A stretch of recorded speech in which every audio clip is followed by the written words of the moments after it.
Mejor Hablar en M24.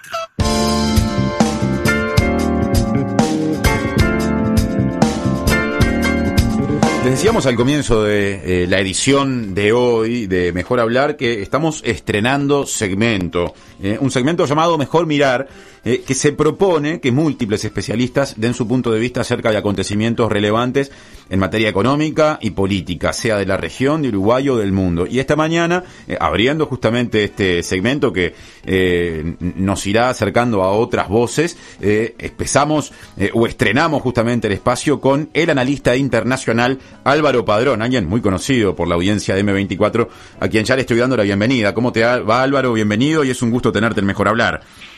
Mariana, Martín, qué alegría escucharles y saber que están bien. Aquí estamos, sí, no solo abriendo este espacio y compartiendo contigo la alegría de la gente que lo iba expresando con mensajes desde la audiencia, sino también, antes de meternos en el tema de hoy, con ganas de ponerle un brevísimo preámbulo a la lógica justamente de estos diálogos, ¿no? En la ocasión, por lo menos a modo de adelanto, Álvaro, mirando aspectos que involucran a Uruguay en el contexto latinoamericano, ¿está bien decirlo así? Sí, bueno, primero, es un orgullo para mí, un placer integrarme al equipo de Mejor Hablar. Ya habíamos tenido una nota que disfruté mucho, es un programa que además sigo desde sus inicios. Pero lo que decías recién, Martín, a mí me importa mucho siempre explicitar desde el lugar que me paro, ¿no? Me parece una cuestión de honestidad intelectual. Mi intención no es solo dar información, sino además buscar el sentido a los asuntos y poner sobre la mesa temas que luego permitan expresar una interpretación, ¿no? Y creo que eso es importante porque en general, no sé si compartís esto conmigo, las noticias internacionales parece que solo se leen, ¿no? Y luego se profundizan muy poco. Entonces, ahí va mi segundo objetivo que quiero dejar puesto aquí y que ojalá lo pueda conseguir, que es hacer que los temas internacionales conecten con nuestra realidad, ¿no? Por alguna razón que yo al menos no comprendo, parece siempre que lo internacional queda lejos, físicamente es así, pero como que no tuviera que ver con nosotros, ¿no? Entonces, me gustaría que este espacio nos permita mostrar cómo impacta en nuestra vida cotidiana, por qué es tan importante tener un debate amplio y democrático como con cualquier otro tema doméstico, ¿no? Traer el mundo a Uruguay y llevar a Uruguay al mundo, ¿no? Ese mundo del que somos parte. Yo diría que si alguien tenía dudas de que somos parte de ese mundo, la pandemia nos rompió la cara, ¿no? Claro. Más que la globalización, yo hablo de interdependencia, aunque paradójicamente el mundo con esta pandemia se ha cerrado más, ¿no? Nos hemos vuelto más aldeanos y eso es muy peligroso. Así que espero que este espacio contribuya a recuperar la reflexión y el análisis sobre estas cuestiones internacionales. Ojalá yo lo logre y ojalá la gente se entusiasme escuchando estos temas. A esa variable o a esas variables que mencionabas, Álvaro, para meternos ya en el tema de hoy, que tiene que ver con el rol de la OEA, eventualmente con su futuro, con algunas posturas en la región que empiezan a alinearse en un sentido muy crítico y que piensan en que podría sustituirse por otro tipo de institucionalidad. Queremos abrir el diálogo de hoy pasando al tema justamente elegido, mencionándote algunos planteos del presidente mexicano, Andrés Manuel López Obrador, quien pateó el tablero al sugerir que se sustituya justamente a la OEA por otro organismo y que da la impresión de tener una fuerte coordinación en esa mirada con el presidente argentino Alberto Fernández y al mismo tiempo alinear a gobiernos como el boliviano. ¿Qué está en juego con respecto a la OEA y qué importancia tiene esto que México, Argentina, quizá también con un peso diferente, Bolivia y habría que ver qué pasa con Perú y su nuevo gobierno, empiezan a plantear? Bueno, a ver, este tema que nos propuso Sofía, nuestra productora, permite arrancar el espacio de una manera ideal, ¿no? Porque toca todas las dimensiones. Es un asunto presente en la coyuntura, acabas de describirlo, tiene que ver con la geopolítica, pero también nos permite hacer una conexión con Uruguay. Así que, excelente elección y vamos a meternos en eso, ¿no? Yo te diría, Martín, Mariana, que le pondría como título mucho ruido y pocas nueces, decía mi abuela, ¿no? Y eso no quiere decir que no tenga importancia, ¿no? Pero hay que saber leerlo, No está en el escenario sustituir a la OEA. y menos aún creando algo semejante a la Unión Europea, y estoy usando las palabras textuales de López Obrador, ¿no? No va a pasar, pero es una señal de que se acabó la impunidad, o esa sensación que teníamos de que se podía decir cualquier cosa de la OEA y hacer cualquier cosa, y también es una señal de que hay una nueva correlación de fuerzas.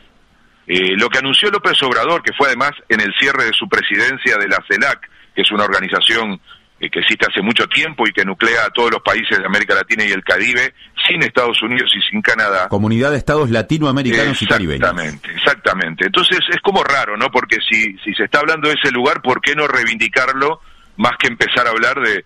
Esto es un poco exagerado, decir, ¿no? Algo semejante a la Unión Europea, un espacio creado hace muchísimas décadas y que está muy lejos de ser posible y yo creo que ni siquiera tendríamos que tenerlo necesariamente como único modelo para nuestra región.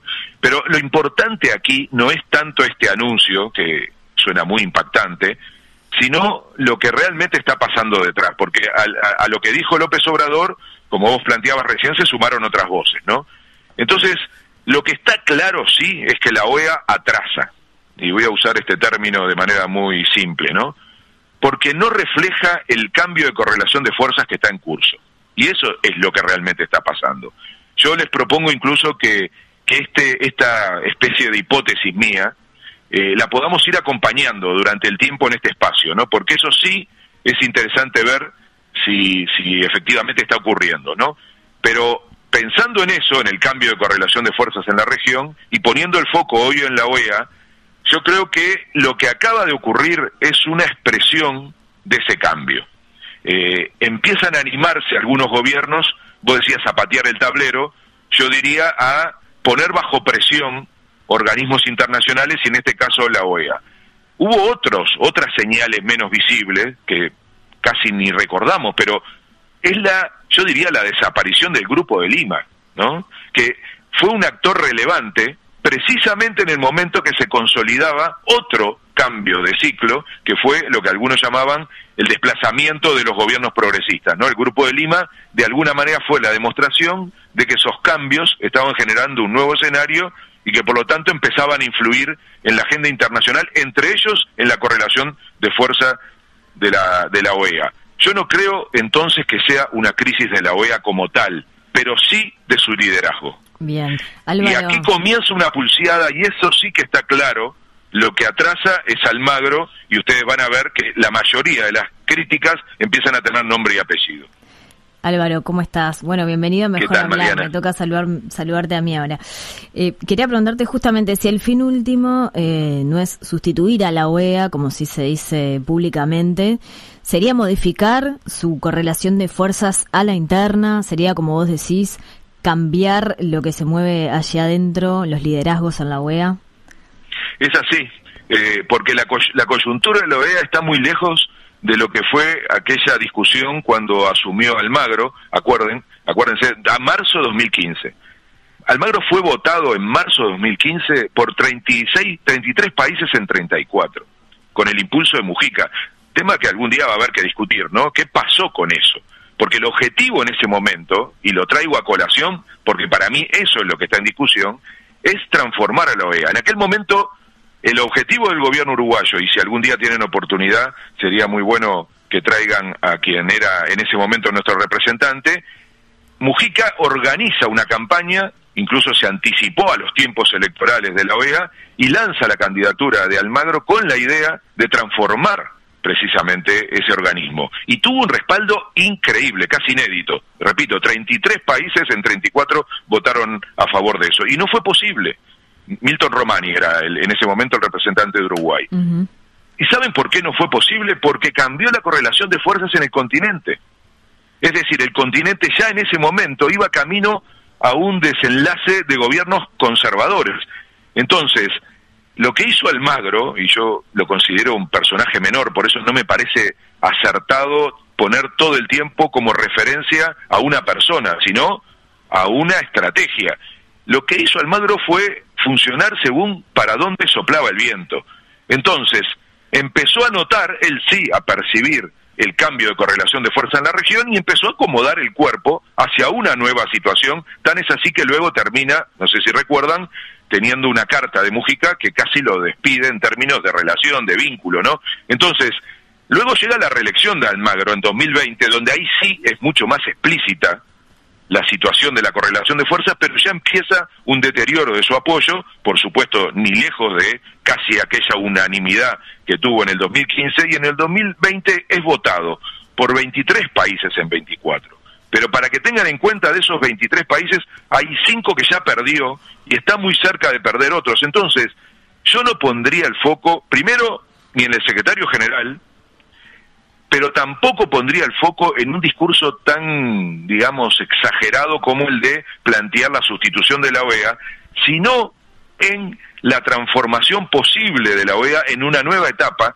en donde lo que hay que observar ahora no es que pase algo concreto, sino esperar a 3 elecciones que son claves en la región. ¿Cuáles son? Chile en noviembre, diciembre, Colombia en mayo y Brasil en octubre, y digo Brasil en octubre no porque es la última de ese ciclo, sino porque es la más importante. Estas 3 elecciones terminan de definir esa nueva correlación de fuerzas que hay en la región, y ahí sí veremos, a partir del debate político entre esos nuevos gobiernos, qué tipo de capacidad hay para un nuevo ciclo en la OEA, quizá más parecido a ese que se intentó en el 2015, y entonces habrá un poco menos de retórica, espero, y un poco más de capacidad de decir qué rumbo debería tener un organismo que sigue siendo clave para la región, en donde además integra de manera central un gobierno como el de Estados Unidos, que también en este periodo que acabo de nombrar tuvo cambios sustantivos, porque es evidente que el liderazgo de Trump fue desplazado y es estratégica ese desplazamiento para lo que va a significar el futuro de la OEA. De hecho, en estos días acaba de nombrar su nuevo representante, todavía tiene que aprobarlo el Congreso norteamericano, pero eso significa que Biden va a querer intervenir en estos espacios, y yo diría que todo eso va configurando una nueva correlación que, más que hablar de la sustitución, desaparición de la OEA, lo que va a empezar a discutirse es cuál es la estrategia, cuál es la visión de la OEA, cuál es esta etapa de la OEA, sobre todo pensando en la pospandemia. Ahora, siendo Biden, más allá de la alternancia entre republicanos y demócratas, alguien que defiende ante todo el interés estadounidense, ¿es razonable esperar que sea realmente significativo un cambio en la OEA, teniendo Estados Unidos el peso que tiene en ese ámbito? Yo te diría que no, nunca en la política exterior norteamericana hay cambios sustantivos, pero Biden nos está dando sorpresas, ¿no? En muchos sentidos, tanto para el mercado interno norteamericano en su política interna, como en las posiciones internacionales. Yo no creo que cambie de manera sustantiva esa cuestión del interés norteamericano, pero sí no es muy difícil cambiar la estrategia de Trump, ¿no? Entonces, las alianzas que construyó Trump son las que van a quedar muy flojas al interior, no solo de los organismos internacionales, sino de las relaciones bilaterales con Estados Unidos. Entonces, lo estamos viendo con lo que yo llamaría el efecto Bolivia, ¿no? El efecto Bolivia puede tener una parte positiva, que es que tanto la izquierda como la derecha debería haber aprendido de lo que pasó en Bolivia. Hay mucho para aprender desde el progresismo, porque hubo errores muy fuertes, ¿no? Le pasó a Evo Morales insistiendo en una reelección con un plebiscito que no acató, y después eso dio pie para una ofensiva conservadora en donde la derecha va a tener que aprender mucho, y esto trae cola, porque así como decía Talvi, no, nadie puede decir que Talvi sea un hombre de izquierda, y él caracterizó lo que pasó en Bolivia como un golpe de Estado. Ese año terrible con la presidencia de Yanine Áñez no terminó. Miren que ahora tenemos, por un lado, al Congreso de Estados Unidos, y vuelvo a conectar con la OEA, haciendo un cuestionamiento muy duro y pidiendo información a la OEA. Ellos dicen que todavía no la recibieron, sobre lo que ocurrió con respecto al papel de la OEA en ese proceso en Bolivia. Pero acabamos de tener otro episodio muy complicado, que yo también creo que va a traer colas, que es en Argentina, una denuncia, y de hecho va a haber un proceso judicial contra Macri y algunos de sus ministros por lo que significó el envío de un avión un día después de que asume Áñez con armamento y demás. Esto va a dar mucho para hablar. En Argentina hay elecciones intermedias en términos de lo que es el Congreso. O sea, hay un efecto que tiene que ver, repito, si no, no lo entendemos, con el cambio de correlación de fuerzas en la región. Entonces, México, Argentina pasaron a ser jugadores claves en estos movimientos, pero yo creo que no, van a haber noticias, sobre todo por los resultados electorales, y ojalá eso nos permita hacer una discusión un poco más seria, no tanto de titulares, que siempre son espectaculares y buscan ese reflejo en los medios, sino una discusión seria de cuál es el futuro de este continente en un mundo que está en disputa. Lo hablábamos en aquella entrevista hace un tiempo. Yo creo que la clave es esa, ¿no? ¿Qué papel va a jugar América Latina? ¿Qué papel va a jugar América Latina en la medida que es parte de un continente americano en esa disputa internacional que hoy claramente tiene como protagonistas a Estados Unidos y a China? Álvaro, ya para ir cerrando este espacio, ¿qué podemos esperar en relación a nuestro país con estos cambios que se están dando? ¿Cuál va a ser la posición de Uruguay? Bueno, ¿cuál es, no, la posición? Porque ya ha jugado fichas en casi todos estos temas que nombré, y yo vuelvo al término que usé casi toda la entrevista, ¿no? Uruguay atrasa también. El gobierno y su política exterior atrasa, debería decir el presidente de la calle Pou, porque ya sabemos que ejerce esa denominada diplomacia presidencial. A esta altura creo que ejerce casi todos los roles como principal figura, pero claramente en política exterior ha tomado la posta y es él el que de alguna manera da el tono, y yo creo que los signos de su estrategia, si es que hay estrategia, son todos para el mismo lado y no parecen estar dando resultado, ¿no? Bueno, la reelección de Almagro, o sea, esta conducción y este momento de la OEA tiene que ver con Uruguay, no solo porque originalmente fue la campaña que hizo Uruguay para que Almagro fuera digamos, secretario general, sino en la reelección, que hubiera sido un momento interesante para discutir un nuevo rumbo.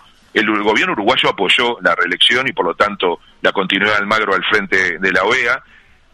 Hizo algo, yo diría que de las peores decisiones que tomó, sobre todo por un gran error de cálculo, como si fuera reelecto Trump, cuando se impulsó la candidatura de Estados Unidos a la presidencia del BID, algo que nos va a costar durante muchísimo tiempo. Hoy es un personaje, Claver Carone, que ni siquiera tiene la confianza del gobierno estadounidense.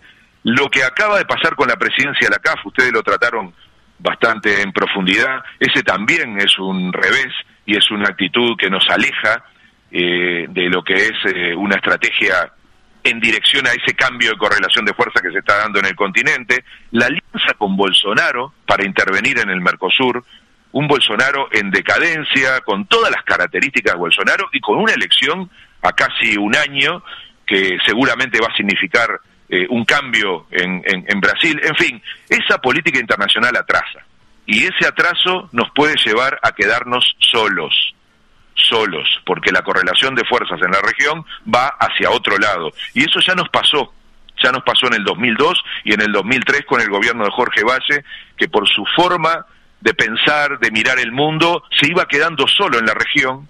Y bueno, da la impresión que la historia se repite y que la calle Pou nos está llevando a un terreno peligroso, complicado, en donde se discute muy poco. Por eso valoro tanto este espacio, porque creo que hay que hacer un esfuerzo por instalar estos temas, por discutirlos, por crear condiciones para que en Uruguay haya amplios consensos políticos y sociales para algo tan importante como es la política exterior, que cuando uno actúa sobre ella define décadas por delante y no simplemente una decisión que nos permita luego modificarla rápidamente. Así que ojalá tengamos oportunidad de que el país debata de una manera más amplia algo que históricamente ha sabido manejar muy bien y que yo creo que en este momento se utiliza de una manera muy precaria y sobre todo muy peligrosa en relación a nuestra historia, a nuestro prestigio y a la posibilidad de que Uruguay juegue un rol relevante en el concierto internacional.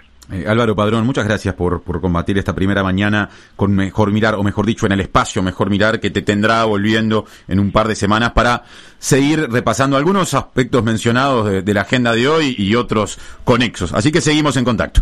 Encantado y fuerte abrazo a la audiencia y a ustedes. 97.9 FM Montevideo. 102.5 FM Maldonado. Escucha distinto.